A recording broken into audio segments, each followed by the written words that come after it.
Greetings, my name's Dave Stoeckl. I write lots of books, and I thought I'd share with you my latest short story. It's called The Last Tankful, and I'll be reading it.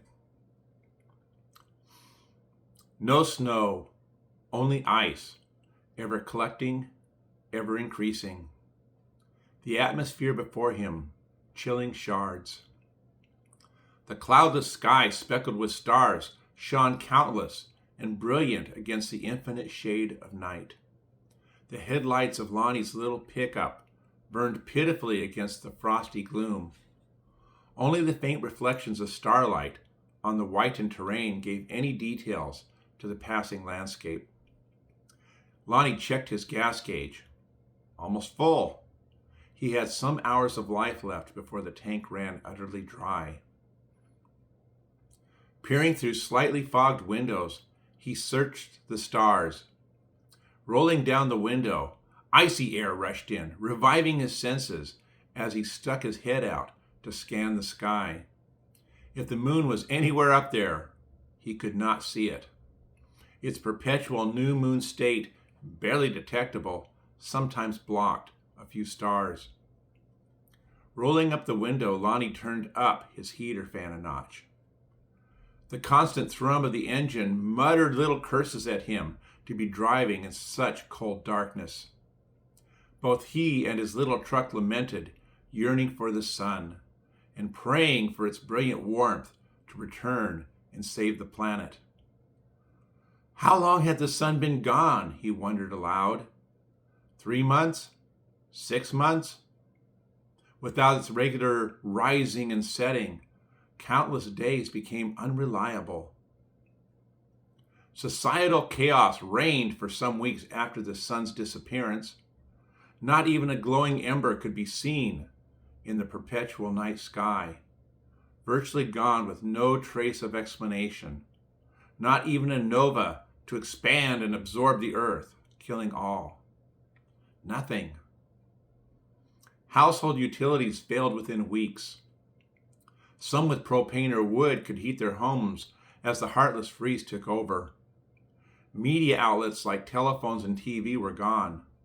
Local contacts only. Sheer isolation, looting, thievery, gunshots ringing past reddened ears. Not all chose barbarism. Some shared compassionately to help others. Their abundance soon depleted. As more and more died, the last remnants of human existence collected together to combat the never-ending night. Lonnie glanced down at his fuel gauge. 3/4. Another vehicle headed towards him across the divided highway. He intently watched it pass, checking his mirrors in case they came about to chase him down to take what little he had. So few cars even drove anymore.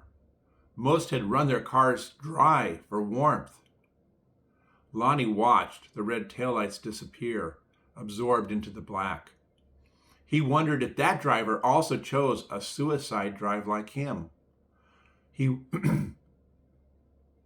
give up the fight, drive until your gas runs out, then succumb to the bitter cold. It is said a person's body genuinely felt warm and comfy just before they froze to death.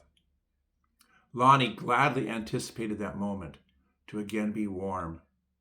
He turned up the heat in his truck a little more. He passed houses and businesses at times, all dark, all dead. Nothing he could glean to keep going. The gauge read half full. The halfway point. No going back now. He was committed. His mind replayed the previous week, all of them huddled together like penguins during a winter storm. Penguins always live this way, he thought aloud. Do they even know the planet is dead? The memory of the last week slapped his brain back to the present.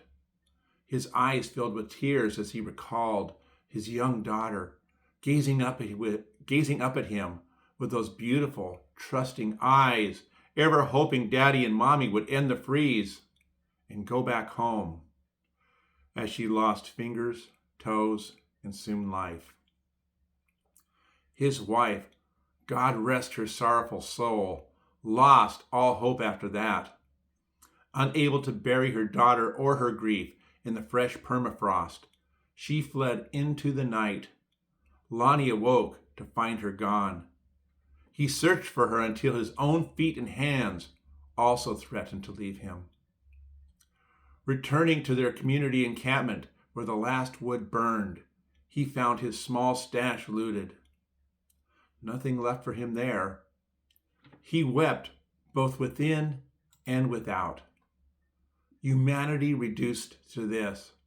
All nobility, all nobility and compassion shattered worse than falling icicles.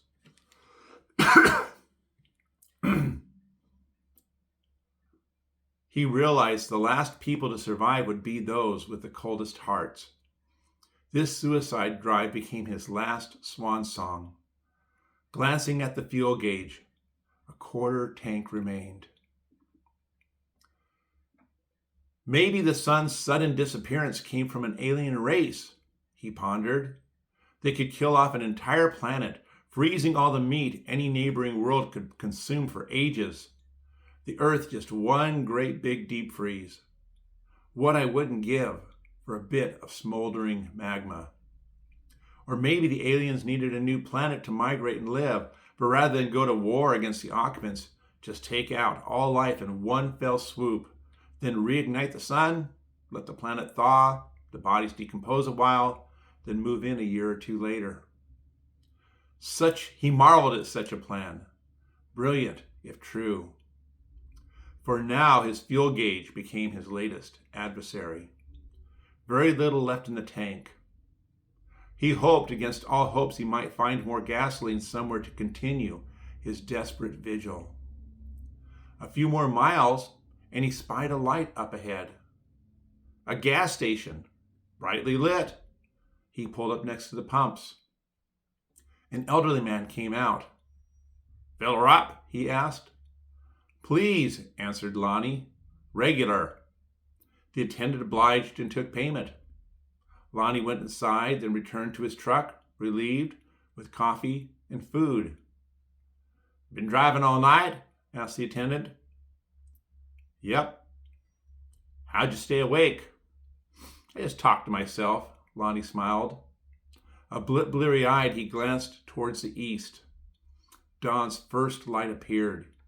He had to get going to escape the great fires of London, or perhaps Mount St. Helens' recent eruption.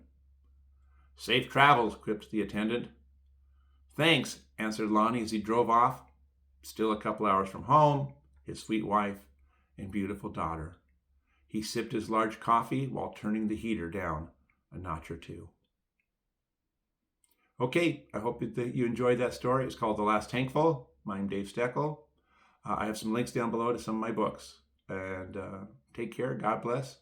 Hope to see you again.